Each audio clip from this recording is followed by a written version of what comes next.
Good afternoon and welcome to Washington Post Live. I'm Jackie Alamany, a congressional investigations reporter here at the Post.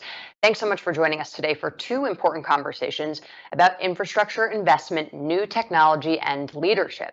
The recent infrastructure deal allocates $1.2 trillion for investments in rebuilding bridges, roads, rails, as well as improvements to existing buildings, new technologies, and access to high-speed internet. My first guest today has a very big role with the distribution of these funds. It's Mitch Landrieu, the former mayor of New Orleans, who's currently serving as a White House senior advisor responsible for coordinating the implementation of the Infrastructure Investment and Jobs Act. Mr. Mayor, thanks so much for joining us here today. Jackie, thanks so much for having me. Top of mind right now is the president's urging for Americans to prepare for possible cyber attacks as Russia retaliates against new financial consequences for action at the Russia-Ukraine border. Is our critical infrastructure in its current state capable of withstanding these pressures? Well, I can't speak on behalf of the NSA, but I feel certain that they have been preparing for this for some time. I mean, as the president continues to try to protect us on the homeland and also to pursue America's interest abroad. Obviously, Ukraine is in the forefront of our mind. And obviously, our antagonistic with Russia has been with us for quite a long time. So I have no doubt that the national security folks, especially the folks that are working on cybersecurity, have been thinking about this for a long time. However, it does raise an issue as we start to think about rebuilding the nation's infrastructure, whether we ought to do that with all hazards in mind. And the short answer to the question is absolutely. And so as we think about rebuilding the roads and the bridges and the airports and the ports, as we think about high-speed internet, as we think about clean water infrastructure, I can assure you, because we've already had 10 cabinet level meetings about this, cybersecurity will be part and parcel of all of the designs and the implementation and the building of all of those things going forward. Right, because we did see how last year with the Colonial Pipeline cyber attack, how cybersecurity and critical industries are connected. We know how the destruction of certain physical and cyber systems can impact our physical or economic security. So what investments have been laid out as crucial to improving our systems overall, and how much are these investments going to cost? Well, first of all, as you know, it'll be across the entire plethora of $1.2 trillion as they get invested. I think that it's not too hard for us to see that years ago we weren't prepared for this, and in the last couple of years we've gotten a lot better at it. I think that when Congress and the president confected this bill, they intended to take an all hazards approach as we start to push this money down to the governors and the states who are going to build about 90% of this. But as we think through each one of the departments setting up rules and regulations and the communications with the governors and the mayors as they push this money out, the National Security Office, through this cybersecurity folks, are actually in communication with them and want to make sure that as they invest in those things, they take cybersecurity in mind. So whatever the cost of the projects are, it will include a cybersecurity component. Well, that's a good segue to my next question, which was, what does the future look like exactly if we're safeguarding our systems across the board from possible attacks? Well, again, I mean, I'm not a cybersecurity expert, so you may want to better ask those questions to somebody with the National Security Administration. All I can tell you is that in the design of whether we're building roads and bridges or airports, especially power grids, they will be informed by the best advice and counsel they have for the cybersecurity experts in the country to protect ourselves against that. And the resources that are necessary to get that done are in the bill already. And taking a step back here, you recently marked 100 days since the infrastructure deal was signed. What proof or on-the-ground examples can you point to that show the impact that these investments are going to make? Well, first of all, this is as many people know, this was a bipartisan effort that the president put together. For many generations, presidents have been talking about infrastructure weeks. This president was able to come into office and put Republicans and Democrats together to do something that the American people almost all support, which is to rebuild the infrastructure in this country. We hit the ground running. As you say, our team hit the ground about 110 days ago. Since that time, we have pushed out about $100 billion to the governors and to the mayors, who incidentally are going to be building these projects. So these aren't the kind of things that you're going to look out your door tomorrow and see the bridge built, because it takes a long time to build a bridge or to redo a railroad. But these monies are being pushed down to the governors and the mayors, and in some instances backfilling some of the holes that existed for a long period of time. You can see right now as you go across the country, mayors and governors actually turning dirt on projects that have Recovery Act funding in them and infrastructure funding in them. Mayors and governors now know 5 years out how much money they're going to have so they can start planning from time to time. And basically, when you look at almost every road or bridge in the United States of America, they're going to be touched in some way by this. On top of that, the most exciting part about this to many people is the need to make sure that people have access to high-speed internet. The goal at the end of the day is to make sure that every American citizen has access to high-speed internet, and if they have access to it and they can't afford it, to be given the kind of subsidies that are necessary to do that. So just in a couple of weeks ago, the Affordable Connectivity Program, which is designed to subsidize American citizens who are below 200% below the poverty level, up to $30 a month, so they can have access to it. You've heard the president give this speech many, many times when he bemoans the fact of teachers having to physically walk paperwork to their students' houses, or mothers having to sit in parking lots outside of McDonald's while their kids access the high-speed internet. That's just not where we ought to be in the current state of affairs. And so the money that's getting pushed out the door is going to help with that problem. On top of that, there is about $65 billion that has been pushed into the Department of Commerce, the Department of Agriculture, the Department of Interior, to touch all of parts of America that are going to have access to high-speed internet. And as soon as we get the maps done, which we're in the process of doing that money will be sent out to the states so that they can actually build these systems out. Inflation has been front and center for a lot of Americans as prices in most consumer categories have risen in recent months. The bipartisan deal has, proponents of the bipartisan deal have argued that the investments, the infrastructure improvements that are going to be made are going to strengthen supply chains and thusly act against inflation for the long term. From your vantage point, when will Americans actually begin to feel the impact of these investments and bring inflation under control? Well, again, those are issues for the economists. I can tell you that we are aggressively moving money into the construction of ports, airports, rail. Those are the kind of things that actually ease the supply chain up. Again, it takes a day to tear a bridge down. It takes a long time to build one. But just last week, for example, we pushed out $3.1 billion through the Corps of Engineers to begin major investments in locks and dams. Earlier this year, there were massive investments in ports, especially in Long Beach, California, and in other places to ease up those things. And we're going to continue to push it. One of the ways that you keep inflation down over time is that you fix the supply chain problems that we have now. And one of those is the lack of adequate infrastructure. So, we're the long haul in this game. As you know, I don't know if you saw the jobs numbers today, 431,000 jobs were announced, which is a massive jobs number. The president and his administration in a very short period of time have created 7.6 million jobs, which is more than any president in the history of the country at any time. And the unemployment is as low as it is. But inflation continues to be a serious problem. We're in the middle of this battle in the Ukraine. We are working as hard as we can to get those prices as low as we possibly can. But the investments that we're making in infrastructure long term will help make sure that this doesn't happen again. And I wanted to transition to talking about buildings that are responsible for over a third of the global energy-related emissions. Why is energy efficiency central to the implementation of the infrastructure deal? Well, you got a couple of different things going on there at one time. One of it is just the health of our citizens. Clean air and clean water is critically important. And I can tell you, as we've pushed out this money through EPA, basically, to basically clean up abandoned mine lands, to clean up orphan wells, to actually retrofit public buildings, to actually invest in clean air systems in schools, or to have clean energy buses. It's really just necessary for the health of America for us to be drinking clean water and to be breathing clean air. On top of that, it's critically important to our energy use to make sure that we transition into cleaner energy, because climate, as you know, is an existential threat. So it's got two components. The third part of it is it creates a huge number of jobs.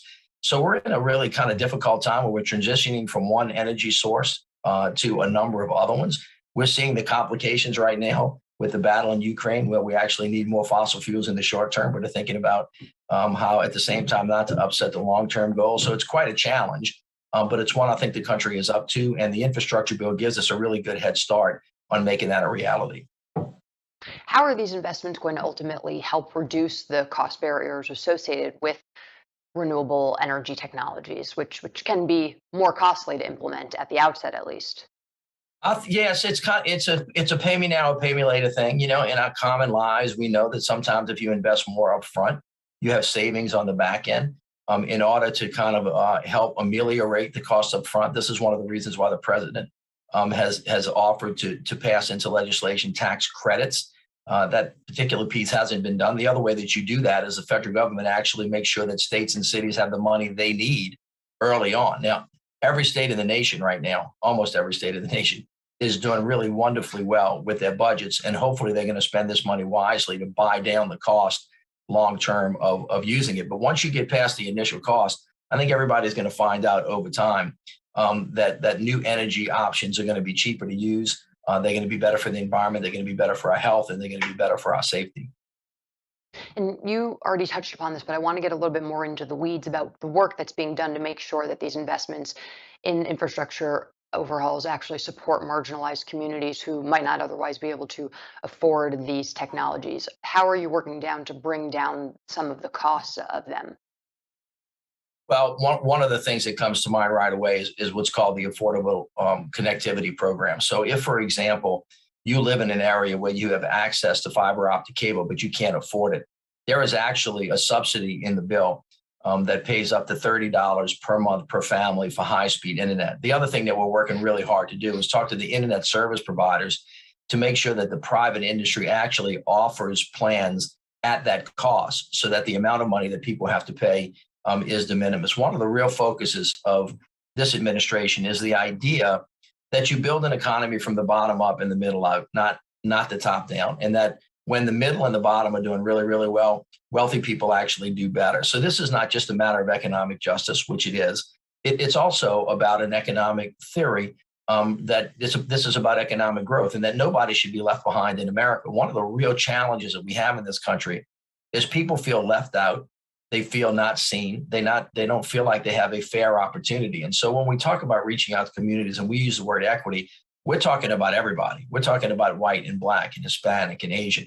We're talking about people that live in rural areas and people that live in urban areas. I mean, one of the things that has just happened is we've gotten disconnected from each other.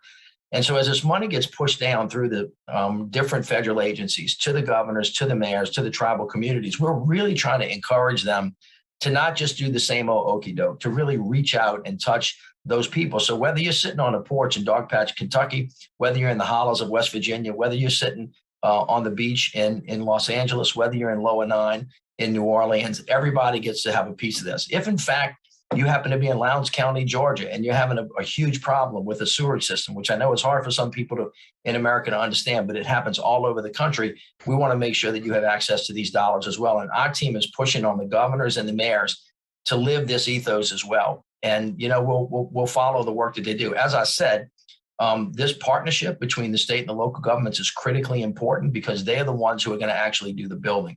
We're going to get the money to them. We're going to help give them some direction. We're going to work with them, cooperate with them. And at the same time, we need to make sure that we rebuild America as one country. So it sounds like broadband access is a really big priority for the administration. Would you say that high-speed internet is becoming a fundamental right for Americans in the 21st century? Well, yeah, I mean, of course it is, but it's a fundamental need.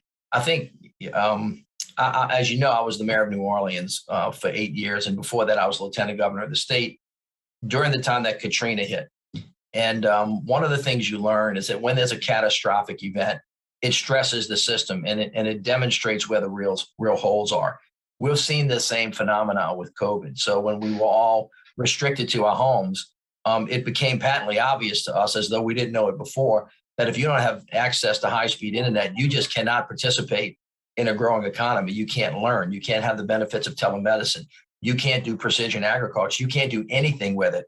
So it is an absolute necessity and a right, which is why I think the president thought it was really important that we lift this up as a priority. So roads and bridges and airports and clean air and clean water are all really important for us to be riding on. But the connective tissue is access to high-speed internet, which is why, as I've said, there are 4 or 5 different agencies, primarily coming out of the Department of Commerce, that are pushing this money out to make sure that we have access to laying fiber optic cable, and in tribal communities. And then secondly, even when it is there, if people can't afford it, helping them do that, because that's going to grow the economy for everybody. I get really excited when I think about a little kid who has been disconnected and has not been able to participate or share with the world their great gifts because they haven't been connected, who's now going to be connected and actually lift the world up in a way that we never expected. So I think it's very exciting. It unites the country. It gets the best out of each and every one of us, and that's why it's a priority for the president. So those kids or the teacher that's still delivering paper report cards to her students' houses, how quickly are those Americans going to feel the impact of the investments made to the grid and increased broadband access? Well, actually, they should be feeling them now. One of the things that the president did right after the infrastructure bill was passed was to authorize the Department of Treasury, through funds that had already been sent to the government through the American Recovery Plan, to start using those dollars. And you have seen, or you could have seen, a number of different governors, Governor of Virginia, the Governor of Kentucky, and others taking advantage of those funds to begin this connectivity already. It is an essential need for us in the country. And as I said, we're partners with the governors and the mayors. They also have budgets of their own that they can use to actually start doing this work. So some of it's already been done. And we're going to keep working really, really hard until we get to what I call 100%. So our next guest is Governor Kevin Stitt of Oklahoma. I'm wondering if you can talk a little bit more about what you just mentioned, how you've been working with state and local leaders on the implementation of the infrastructure deal and to get the ball rolling on their own. Well, here's the thing. For those of you guys that I don't know well, I'm a local elected official. I was a state legislator for 16 years, lieutenant governor of Louisiana for 6 during Katrina and Rita and Ike and Gustav and the BP oil spill, and then mayor of the city of New Orleans as we rebuilt it. So my view is mostly from the ground up, not the top down. And I have fairly strong opinions that the only way that we're going to get stuff done is to work as a partnership and a team between the federal, state, local authorities, not-for-profits, faith-based communities, and the private sector. That's what works. A one team, one fight, one mission kind of organization. And so the president has asked me to try to organize that. And I have been the leader of a task force that has called together all the cabinet secretaries and then began to work with each and every one of the governors of the country. I have called all 50 of them. I've called the heads of all the territories and the governor of Puerto Rico. I have spoken to, I think, almost every one of them. And the ones that I have not spoken to, I've spoken to their chiefs of staff and asked them all to identify an infrastructure coordinator so that we can have complete and total cooperation and communication between all of us, because it is in the execution that really, really matters. Now, we have a wonderful country. It's a very diverse country. We have different interests and different needs.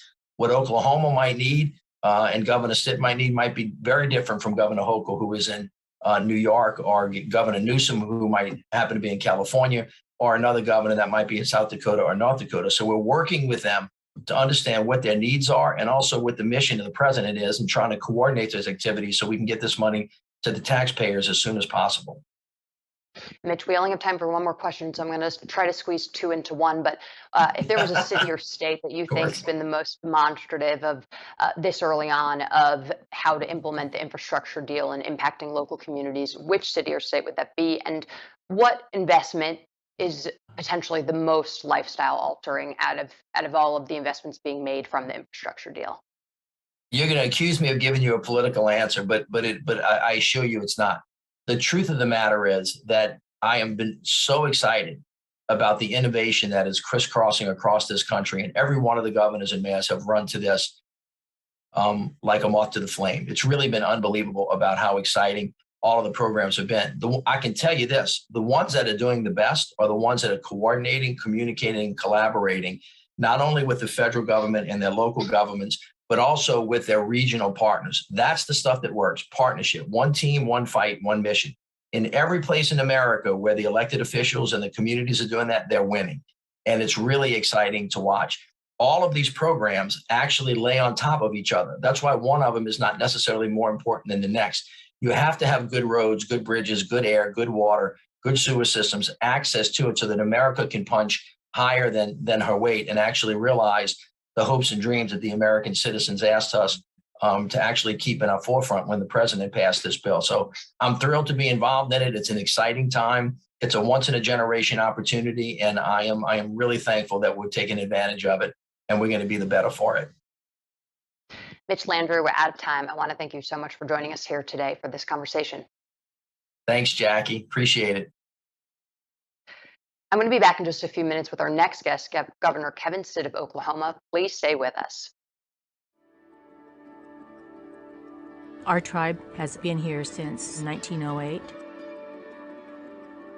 In this area, we are subject to a lot of storms, landslides, flooding, earthquake, tsunami, you name it, we have it here. We wanted to become self-sufficient, that if we lose power and the grid went down, we would still be up and running. The Siemens microgrid provides what I call life, health, and safety level power. It provides cost savings and helps us shrink our carbon footprint. We really are prepared for just about anything. It's the cornerstone of our system. The earth here isn't ours. The land doesn't belong to us. It's our children's and our grandchildren's and the future generations ahead of us. And we have an obligation to take care of it.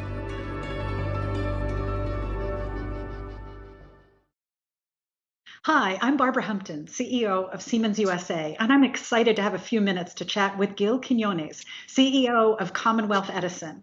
We've just heard about the potential for infrastructure investments to be truly transformational, and I want to take our time today to talk about what actually that looks like. We'll focus on a project that ComEd has spearheaded in the Bronzeville neighborhood of Chicago with the support of 2 Department of Energy grants and Siemens as a technology provider. When complete, the community will be served by the first utility-operated microgrid cluster in the United States. Gil, this project will help bring clean, reliable power to a community that's in the midst of redevelopment and revitalization. This really captures the ability of infrastructure to advance resilience, sustainability, and equity, priorities that ComEd has brought to the forefront in its work as a leading utility in the United States. Tell us a little more about how this project came about and why Bronzeville was chosen. Barbara, thank you so much for having me today. This project really started back in February of 2018 when ComEd proposed this project to our regulators, the Illinois Commerce Commission, and they have approved it at that time to test and demonstrate a neighborhood autonomous microgrid that will integrate renewable energy, battery storage, and really test how do you do that application, not just to advance clean energy, but also reliability and resiliency. And Bronzeville is such a special neighborhood. Let me tell you a little bit about it. There are about 1,000 customers in that area, including 11 mission-critical facilities, such as the fire and police departments of Chicago. It's about 7 megawatt in load. But more importantly, as you mentioned, this is a community that's being targeted for redevelopment and revitalization. It's really one of the frontline communities that Chicago is focusing to have another renaissance. And it's about 10 minutes south of Chicago. It is the center of Black history and culture. It's akin to Harlem in New York City, where I came from, Barbara. Let me tell you something. Great artists hail from Bronzeville. Louis Armstrong, Nat King Cole, Sam Cooke, Dinah Washington, Quincy Jones, and Herbie Hancock are all from here. How cool is that? And so this is really a project that is both technical in nature, but really coming from input and engagement right from the beginning and every step of the way by the members of the community. And that is important. When we do projects like this, we need to triage and prioritize disadvantaged communities, get their input, because they are the most vulnerable to the effects of climate change. So we're very proud. It's up and running. The DOE has approved this project. It's been commissioned. It can both seamlessly connect and disconnect to the ComEd grid. And as you mentioned, DOE was a partner here. Siemens was a partner. 2 DOE programs helped finance this project, and it's working really well. Well, time and again, we see microgrids really proving their value in times of disruption, whether it's a power outage or natural disaster. But I want people to understand some of the mechanics behind the project and how you're using digital tools, microgrid controls, and management software to keep the lights on. What makes a microgrid cluster different? And what can other communities learn from Bronzeville's example? Yeah. In this application, it was purposely designed so that it is a neighborhood microgrid, meaning that it's not just a very small application, but something that can be replicated across the United States. In fact, this one is also connected to a neighboring campus microgrid of the Illinois Institute of Technology. So, the secret sauce of this, and you mentioned it, is the microgrid controller. And the technology that Siemens provided here working with us is very, very critical, because if that technology can be standardized, then a project like this can be replicated, and a project like that can be repeated in other jurisdictions. And so the goal is to integrate as many renewable energy like solar into an installation like this, battery energy storage, and over time, long duration battery energy storage, so that the system can limit its reliance on emergency generators.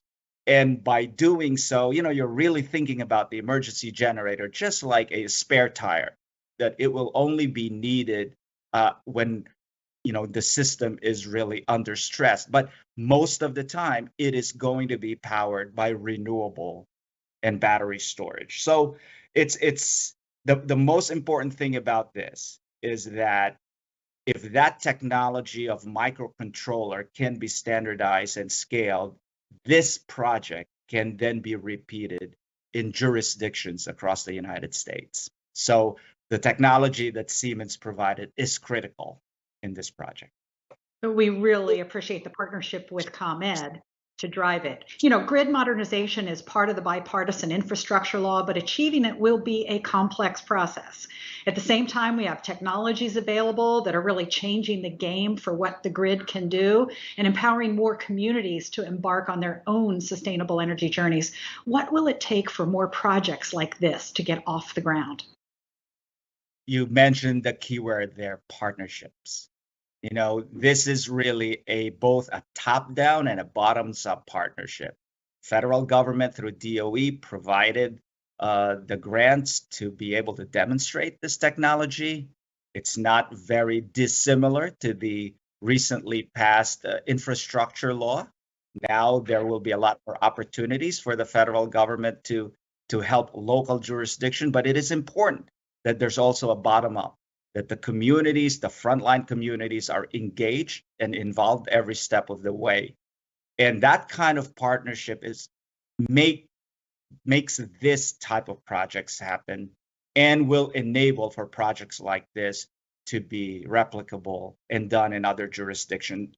From a technology perspective, this was designed so that it's not a one-off. It's not a science project that can only apply in Bronzeville and Chicago. This was designed so that it could be further developed so that it can be easily applied and more cost-effectively applied across our service territory here in Northern Illinois and beyond.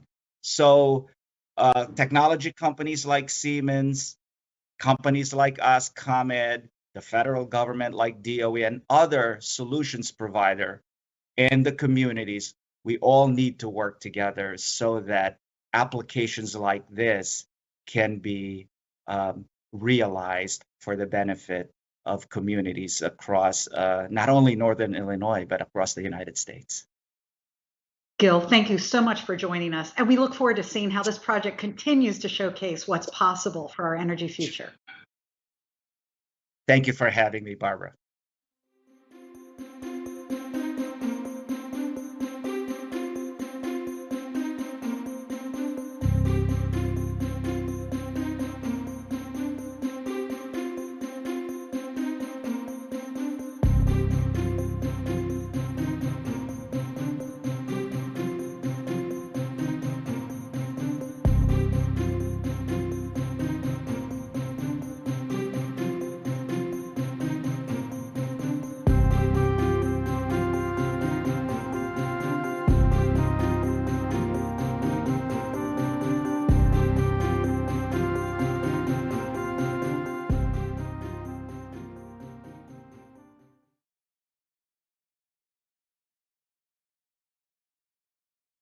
Welcome back to Washington Post Live. For those of you just joining, I'm Jackie Alamany, and my next guest is Governor Kevin Stitt of Oklahoma, here to continue the conversation about infrastructure and leadership. Governor Stitt, welcome to the Washington Post Live. Thanks so much for joining us today.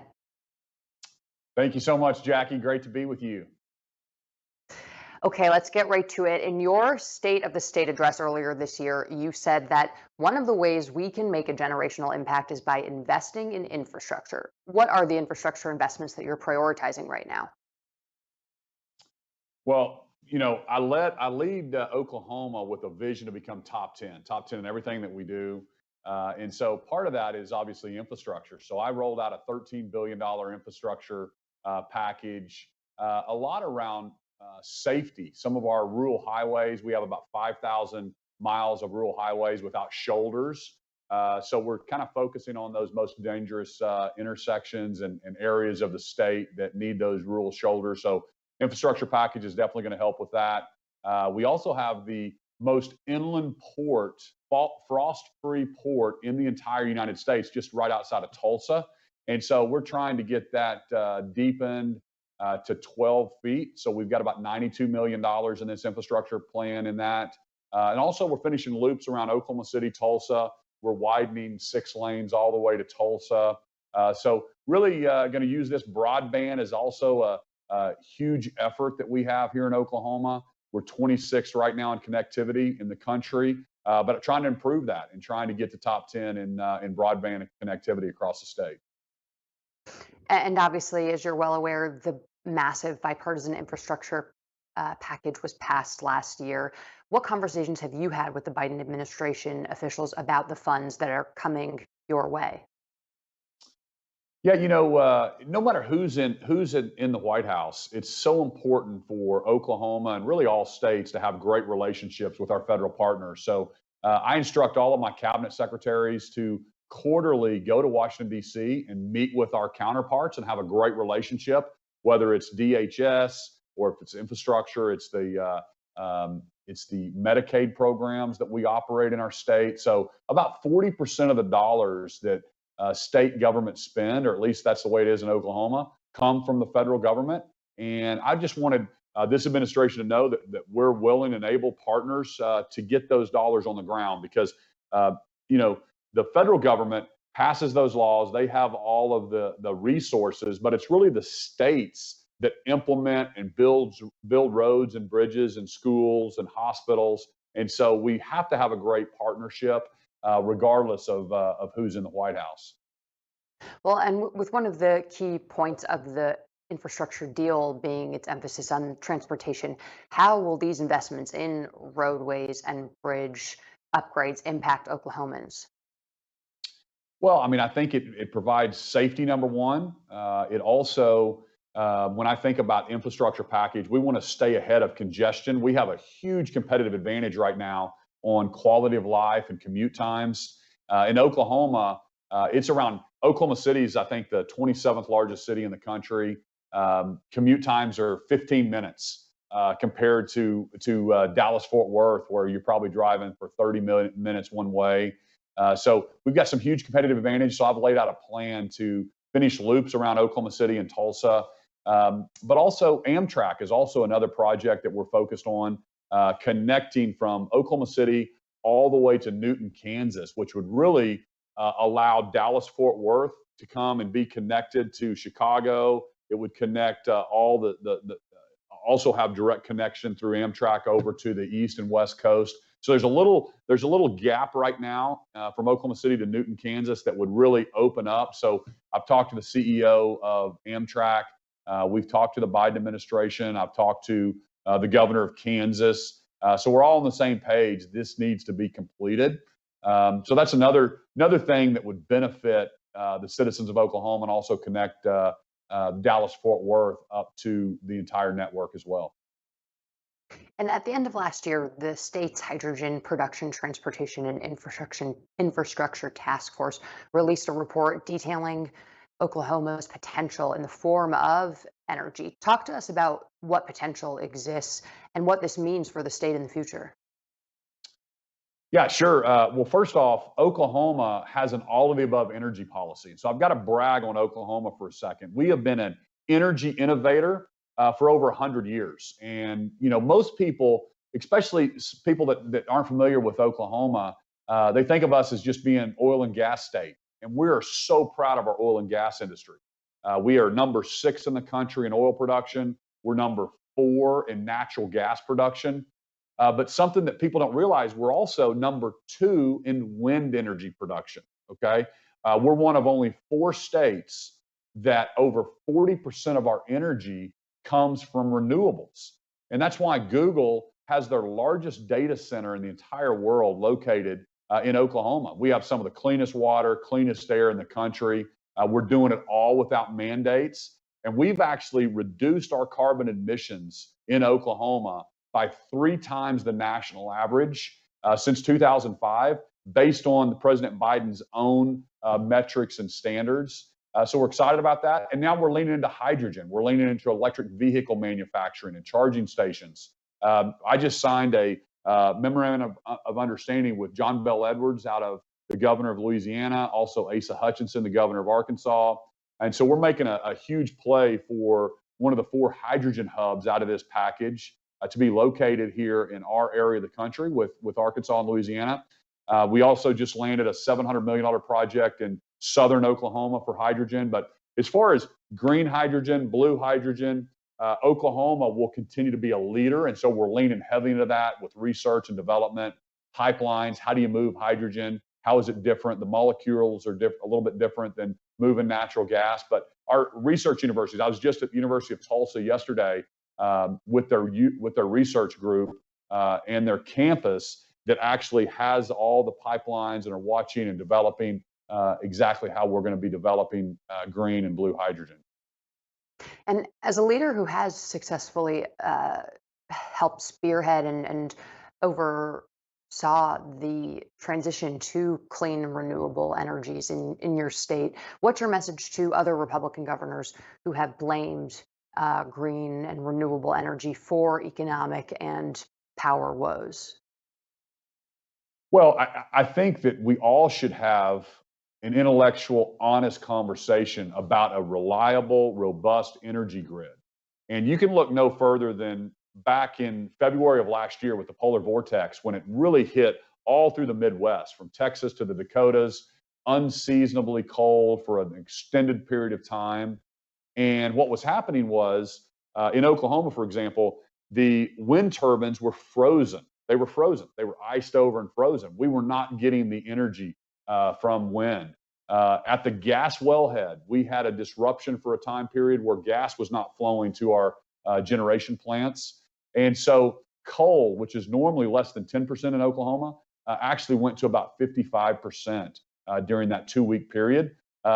So I jokingly tell high school kids that if we wouldn't have had coal in Oklahoma, they would not have been able to watch TikTok for 2 weeks during that period. And it's kind of funny, but it's also very important to understand when you plug in your car or you plug in your cell phone at night to charge, where does that generation come from? And I don't think we're being intellectually honest if we don't have an all of the above approach to energy. You cannot rely on one source. And I've told that to the Biden administration, the Secretary of Energy. It's so important that we continue with clean burning natural gas, that we continue to build pipelines to the East Coast to get natural gas from states like Oklahoma and Pennsylvania to the East Coast, because Americans don't understand, and it feels really, really silly to us to bring in a Russian tanker filled with liquid natural gas into the Boston Harbor to supply gas on the East Coast, instead of doing it with our own resources and our own companies and our own people. Because here's the deal that people won't have an honest conversation about. Demand is the same. We still have to drive to the grocery store. We still have to drive to school. We still have to drive to work. We still have to heat our homes and our businesses. So when demand hasn't changed, we have to supply those resources, those needs from our own resources and our own companies. And Oklahoma is doing it better than any other state. While we're on the topic of driving, the infrastructure deal also emphasizes the need to build a national network of electronic vehicle chargers. Is this a priority for Oklahoma? Absolutely. This is something else that I love sharing with our friends back in other states. Oklahoma led the nation. We have more charging stations, level 3 charging stations per capita than any other state. We've been leaning into this really hard. You can find a level 3 charging station within 50 miles of any spot in Oklahoma. And we did that years ago, several years back, with a private public partnership. So we've got that investment done. We also, with this new infrastructure package, are going to develop that and continue to lean in. We just recruited, I've instructed my commerce department to go after electric vehicle industry, not only batteries, but car manufacturers. And we just landed Canoe, which is going to be an amazing success story. It's a startup. They've already developed their cars and they're building their manufacturing facility in Oklahoma, having 2,000 employees. We're also going after that supply chain. And so we're leaning in hard. I mean, it doesn't, we also have to be honest with ourselves that all the development and all the money in the major OEMs is pouring into electric vehicle engine development. It's really moved away from the ICE engine developments. And so we're leaning hard into that from a commerce perspective. We know that's where it's headed. But you can't at the same time ignore fossil fuels. They are going to be here. They have to be here to have an electricity grid that is reliable. And then, when I tell that to the Biden administration, sometimes they turn around and they say, well, we've got to talk about battery storage. And that's great. Let's talk about battery storage. Then you've got to talk about rare earth minerals and what type of mining. And let's make sure we can get permitting approved for mining those minerals. We need to bring that back to the United States to supply that need from our own resources. Again, none of this stuff in Oklahoma has to be political. It feels like Washington, D.C. makes things political. We have a lot of common sense here in Oklahoma, and let's just meet our needs with our own resources here in the U.S. Well, in our last conversation, we had discussed how renewable technologies can often be cost prohibitive for consumers. How are Oklahomans addressing the gradual transition to a zero emissions future? Well, first off, our gasoline prices at the pump are probably $2 less than what they are on the West Coast and some of these other states. So we haven't felt it as hard as other states because our pricing, our regulatory environment is much different than it is in other states. We actually have the lowest cost of electricity to the consumer and businesses, 11 out of the last 14 quarters. So that's creating a tremendous move to Oklahoma from a commerce perspective. We've never had more activity than we have right now. I think people are waking up to the business friendly and the freedom policies in states like Oklahoma and Texas, and companies are moving there. So we're excited about that. But as far as underwriting or maybe crediting or something like that, that's not what we're about in Oklahoma. We don't believe in picking winners and losers. We believe in letting the free market dictate demand. And again, like I said, Oklahoma has done all this without mandates and dictates. We are already number 2 in wind energy. We're one of only 4 states that 40% of our energy comes from renewables. So I'll put our grid up and I'll put our mix of products up against any other state.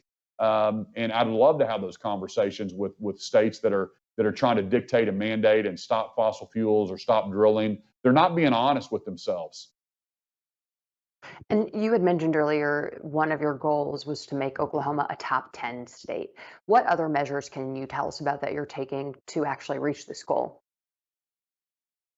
Yeah, so besides the infrastructure, obviously business, everything comes back to business, education. I tell people all the time that it doesn't matter if you're Republican or Democrat or you live in the rural part of the state or urban part of the country. We really want the same things, and we want the best education for our kids. We want the best access to education. We want the best healthcare, access to healthcare.